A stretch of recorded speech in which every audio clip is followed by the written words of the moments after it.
Can any kind of business benefit from Twitter, where the traffic isn't on Twitter?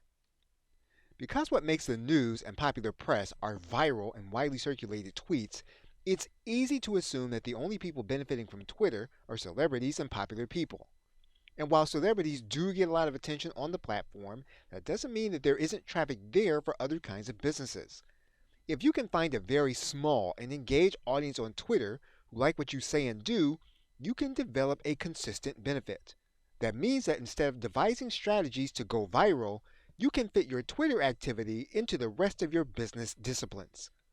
Consistent Twitter actions. Twitter is less about going viral for the vast majority of business owners and more about consistent action.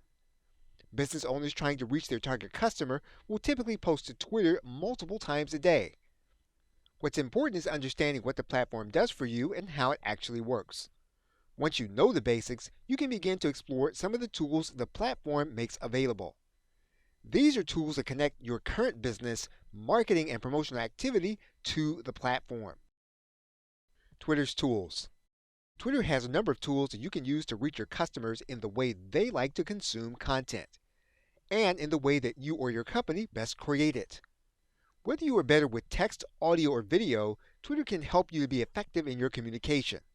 However, these tools, while accessible, are less intuitive than the traditional tweet. Now, there's a video course that will walk you through the basics of using Twitter's tools and basics. If you'd like to find out more about it, check out the link you see on your screen.